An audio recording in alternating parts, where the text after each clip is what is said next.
Hello everyone, I am Sebastian Chavez. I'm sorry for not being there with you right now, but as some of you know, I have an appointment at the Spanish consulate, so I was not going to be able to take part synchronously in this conference. So first of all, I'm sorry about that, but hopefully you will enjoy what I'm going to uh, explain right now. So the title of my talk is A Beautiful Hit: The Formative and Transcultural Aesthetics of Kendo's Kakarigeiko. So what I'm going to do now is to do a mix between reading and explaining what my findings were. So I'm going to leave some resources in the description box below if you want to check them out. So if you have any questions or if you want me to explore some other points of my talk in more extension, please let me know either in WOVA or at my email. So I leave my email down below as well. So without further ado, let's begin. Martial arts have been unmistakably been linked to violence in from their very beginning. Whether in ancient China or ancient Rome, martial arts were first originated generally as means for military defense, so that is basically killing another human being. And it wouldn't be until further in the future that these skills, these military skills, would become paths for self-reflection and self-reflection, as some authors like Filipovich and Jovanovic state. Such was the case for Japanese Bujutsu between the 17th and 19th century, where a process of aestheticization took place hand in hand with the Tokugawa era, which planted the seeds for what would later become Budo as we know it right now. And although Budo had a bit of a regression back to its military past during the first half of the 20th century, after the Second World War, it got back into the path of becoming a path for self-improvement, and it also experienced its expansion worldwide. Okay, so of course, either as a military skill or a path for self-improvement, violence takes a role in martial arts. According to philosopher Barry Allen, violence can be understood as a physical assault with the intention of destroying the will of another person. And while this definition of violence may be controversial because it may be kind of narrow, I'm going to alter this definition a little bit for the purpose of this specific talk, and I'm going to define violence in this talk as a painful or damaging physical, mild, or intense corporeal contact. So it's all about physical contact in this case, in this very particular case. That being said, martial arts, although they can be used for hurting people, they are not limited to that goal. For instance, Graham Price, another American philosopher, states that the techniques of combat can be used as means for making people more peaceful, as they allow people to have an idea of what an actual fight is like and what the consequences of that fight may be. From this perspective, martial arts aim at providing an ethical educational framework that cannot be defined, but that can be identified with their value as weapons alone. Additionally, a seemingly majority of authors agree that martial arts are, if anything, paths aimed at enlightenment and self-fulfillment and spiritual and physical unity, as Sinarsky has researched.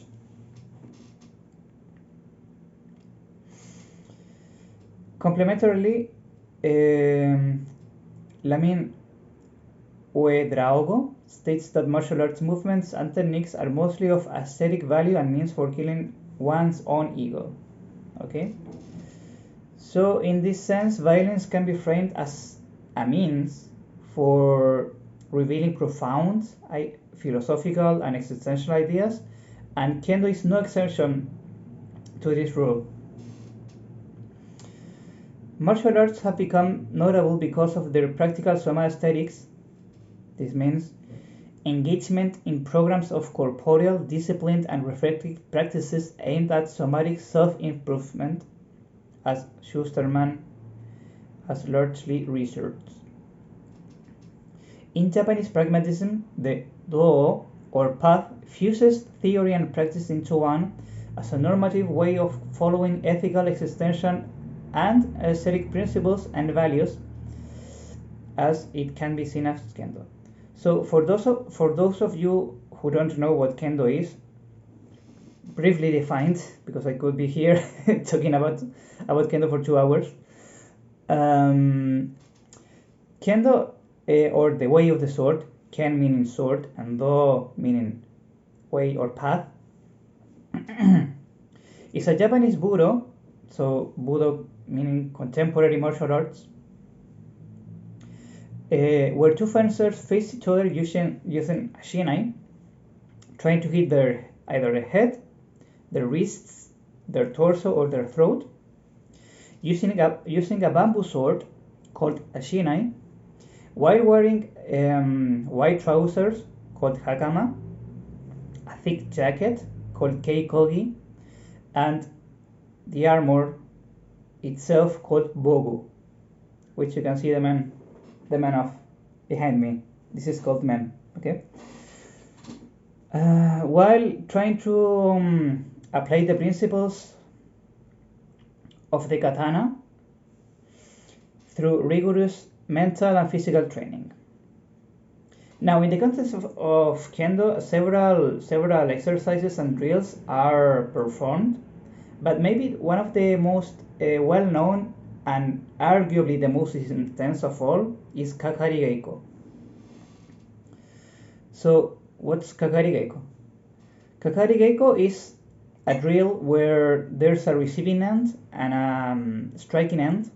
So one person strikes and one person receives the strikes. Where Kakarite, the striking end, attempts to learn how to attack automatically, vigorously, rightly, and efficiently as soon as the opportunity or kick high for striking appears, which reportedly helps the student to improve edge alignment, speed, strength, coordination, cardiovascular condition, among other benefits. Nevertheless, when actually performed, Kakarigeiko may seem a little violent because of how aggressive Motodachi, which is the receiving end, may behave towards Kakarite. So I'm going to leave a link below or around here, so you for to check an actual session of Kakarigeiko, which may seem quite brutal.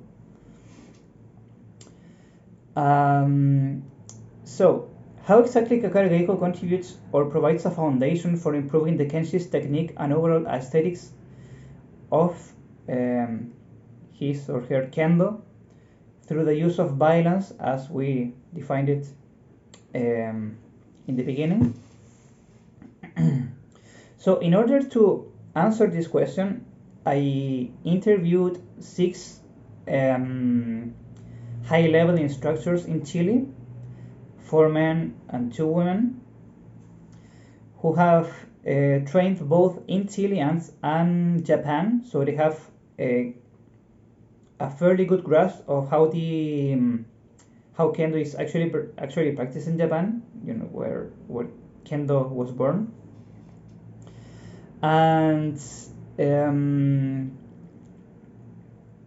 due to Kendo being a relatively new discipline in Chile, I was not able to secure equal gender, socioeconomic, and age representation, but still, these 6 people represent a fairly representative idea of how Kendo is understood currently in Chile at high-level instruction. So, firstly, in the case of Kendo, the overall use of violent means is considered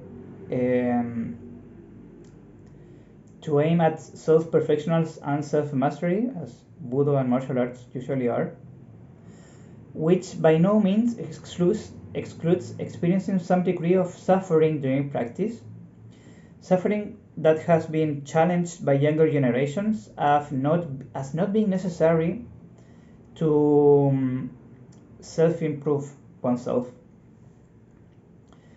And that doesn't make much sense to younger generations in the current cultural contexts. Yet, some degree of physical violence is still a fundamental part of combat disciplines, Kendo included, of course, although physical abuse has been strongly questioned and regulated both in Chile and in Japan.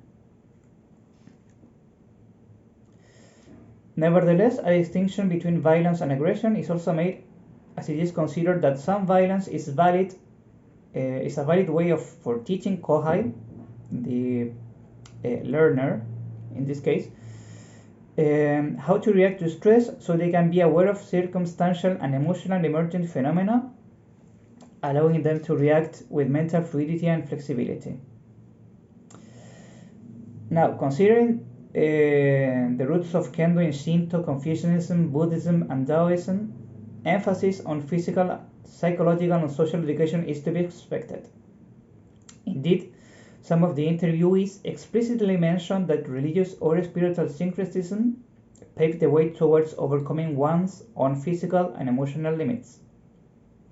Values such as sincerity, honesty, and empathy are taught through physical exchange in practice, despite being reinterpreted in the present through today's lenses, which has been considered essential to understand real Kendo or true Kendo.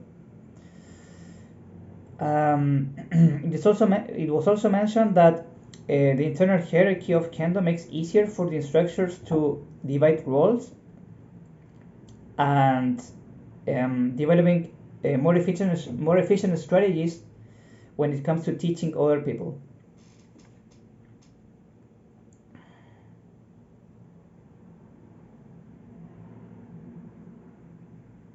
Now, among these values, respect, not only in the terms of orejo or etiquette, but respect towards the practice of Kendo itself and towards the fellow Kendoka, was highly regarded, as it allows to homogenize at the national level the limits of proper conduct and aesthetics in the sense of how Kendo looks when executed. So because of the value of respect, we now have in Chile a more shared idea of how Kendo should look like, basically. The natural affinity between Zen and Kendo was also mentioned, since a state of mental adaptiveness and alertness would be a consequence of performing a relaxed and direct Kendo. Techniques in the current milieu are performed more consciously, as there is something as a national idea of what a proper ippon or valid strike is, which includes a minimalist and repetitive perfectionism that would have become integrated in most Chilean Kendoka. The technical, cultural, and philosophical interchange between Kendo students seems to have impacted on a more harmonic or aesthetic performance and spirit. Still, there's a persistent idea of Western Kendo not, or rather, being inferior to Japanese Kendo, in the sense that some Japanese sensei consider that Western Kendo at best is a flawed copy of the original Japanese authentic Kendo, so to say. However, Western Kendo would be considered a practice closer to the actual Do or path rather than closer to Jutsu or the techniques of combat. In that sense,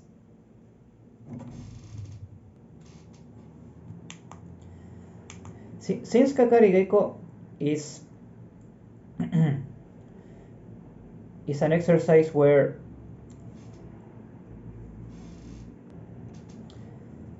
Kakarite has to fully commit to the attacks he or she performs, it cannot be made with reservations in mind.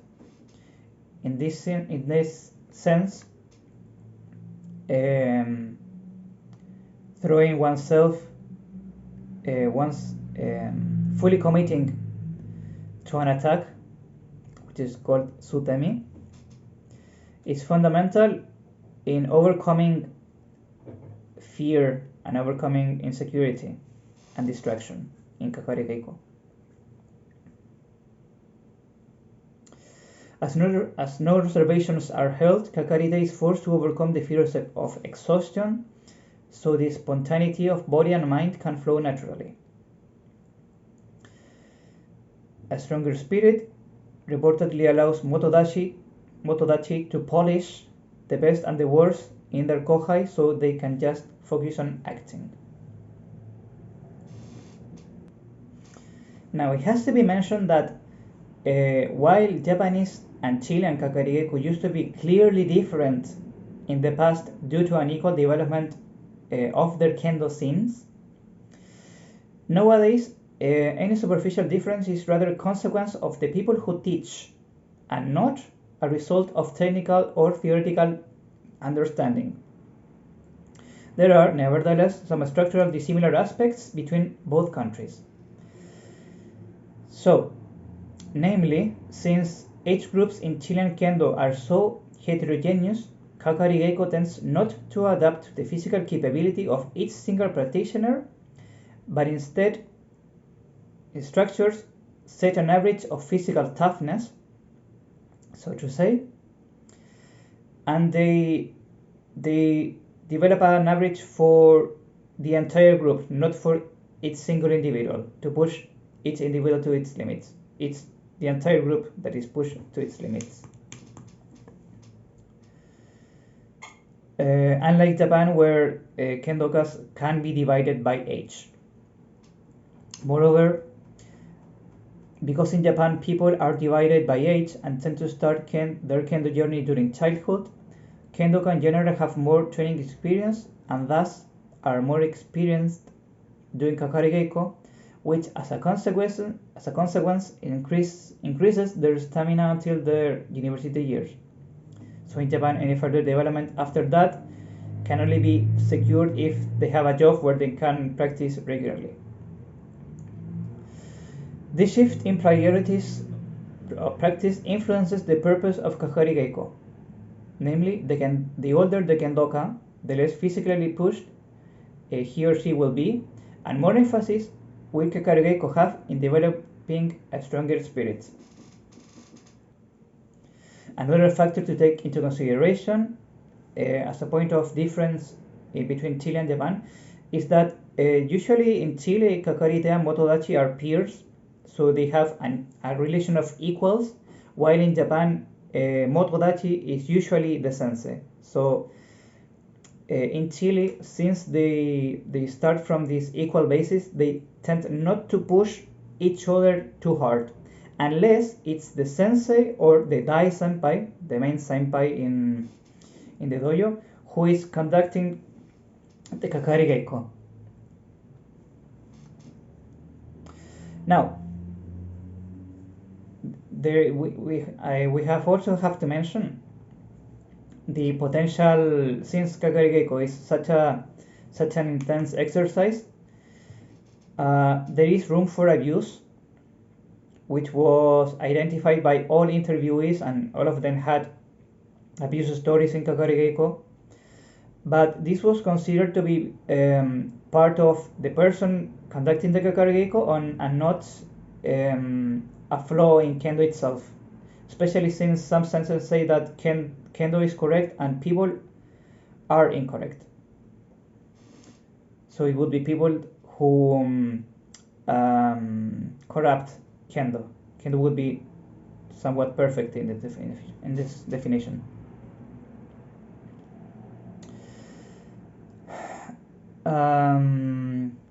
Okay, so in this regards, the limits between tough Kakarigeiko and aggression are defined by their potential to cause Kakarite actual harm. Uncontrolled violence would not be beneficial, and it may be even destructive. Evidently, what it is, the permissive degree of violence is an interpretation that depends on the cultural context where practice takes place. However, there is in Chile a general consensus that the old school approach to Kakarigeiko, namely hitting unprotected areas, sweeping people down, striking harder than necessary, among others, is reprehensible and not even just harmful to Kakarite, but to Kendo in general. And this approach actually has been the most effective approach for making people quit Kendo for good. So it's quite wide consensus that that's not the way to teach Kendo, and not the way not to teach Kakarigeiko as well.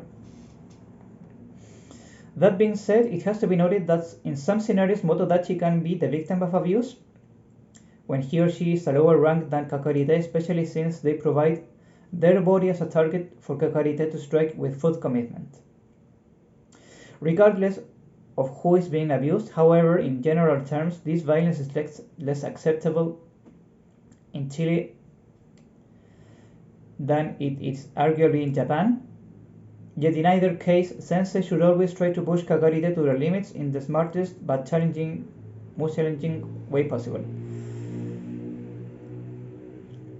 So, I'm about to finish, so sorry for this long talk, but my English is very rusty right now. So as a conclusion, violence, aesthetics, and ethics are not mutually exclusive. Though Kendo is certainly a discipline where people may hit each other quite hard, physical aggression and abuse are not a necessary part of it. Since Kendo, as a path towards self-perfection, training has to aim at that substantial goal. Values in this scenario can only be transmitted and embodied as long as the instructors provide a safe, empathetic, and knowledgeable approach to teaching, which includes the most taxing exercises of all, which is Kakarigeiko. Though some accidental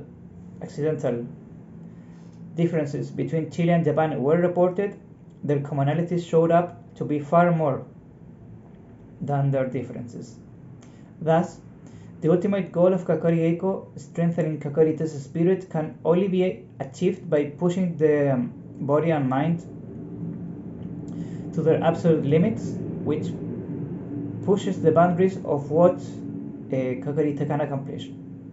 A calmer and more flexible mind that is only attentive of the present moment can act fluidly and assertively, translating concepts into a corporeal experience of balance, beauty, and the righteous way. Thank you very much, and sorry for this very long talk.